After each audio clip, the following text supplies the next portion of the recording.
कांग्रेस अध्यक्ष मल्लिकार्जुन खड़गे ने विश्वास जताया है कि 4 जून को देश में इंडिया गठबंधन की पूर्ण बहुमत वाली सरकार बनेगी। केंद्र में सरकार आने पर कांग्रेस की घोषणा पत्र में दी गई गारंटी और न्याय पत्र की घोषणा को पूरा किया जाएगा। इंडिया गठबंधन की तरफ से प्रधानमंत्री कौन होगा, इस पर खड़गे ने कहा है कि इंडिया गठबंधन की सभी दल मिलकर इस विषय पर चर्चा करेंगे। सभी दलों की सहमति से प्रधानमंत्री चुना जाएगा। वहीं कांग्रेस अध्यक्ष ने दिल्ली में कहा कि हमें विश्वास है कि 4 जून को जनता एक नई वैकल्पिक सरकार का जनादेश देगी। इंडिया गठबंधन को पूर्ण बहुमत मिलेगा। जब उनसे पूछा गया कि क्या वो प्रधानमंत्री पद के लिए उम्मीदवार हो सकते हैं, इस पर खड़गे ने कहा कि उन्होंने कभी अपने लिए कुछ नहीं मांगा। कांग्रेस ने 1 जून को इंडिया गठबंधन की मीटिंग बुलाई है। कांग्रेस अध्यक्ष का कहना है कि यह एक अनौपचारिक मीटिंग है। इस मीटिंग में फॉर्म 17C और मतगणना की तैयारी पर चर्चा की जाएगी। खड़गे ने कहा कि प्रधानमंत्री ने अपने चुनाव प्रचार के दौरान महंगाई और बेरोजगारी के बारे में एक शब्द नहीं कहा, जबकि पिछले 15 दिनों में 232 बार कांग्रेस का नाम लिया और 758 बार मोदी शब्द का प्रयोग किया।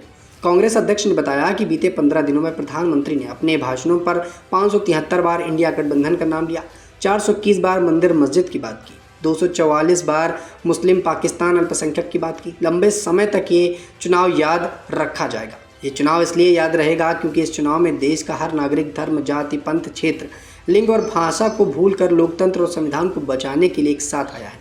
प्रधानमंत्री ने भाजपा के प्रमुख नेताओं के चुनाव के दौरान धार्मिक और विभाजनीकारी मुद्दों से लोगों को गुमराह करने का प्रयास किया है। कांग्रेस अध्यक्ष ने आगे कहा कि 80-90 देश में महात्मा गांधी की मूर्ति है। फिर भी अगर कोई कहता है कि फिल्म देखकर महात्मा गांधी के बारे में पता लगा तो ये सुनकर हंसी आती है। उन्होंने महात्मा गांधी के बारे में ज़्यादा पता नहीं तो उन्हें संविधान के बारे में भी क्या ही पता होगा। गांधी हमेशा अहिंसा की राजनीति करते थे। महात्मा गांधी ने कभी किसी से नफरत नहीं की। आज मोदी जी सारी कोशिशें नफरत भरी कर रहे हैं। वहीं खड़गे ने कहा कि चुनाव से पहले कांग्रेस के खाते फ्रीज कर दिए जाएंगे। कुछ दूसरी पार्टियों के साथ भी इसी प्रकार का व्यवहार किया गया। किसी सत्ताधारी दल ने इससे पहले ऐसा नहीं किया था। संसद में ऐसा ही देखने को मिला। संसद में विपक्ष को बोलने नहीं दिया गया, विपक्ष सदस्यों को निलंबित कर दिया गया। सरकार के इसी रवैये से हमारे शक की पुष्टि हुई कि सरकार तानाशाही की ओर बढ़ रही है।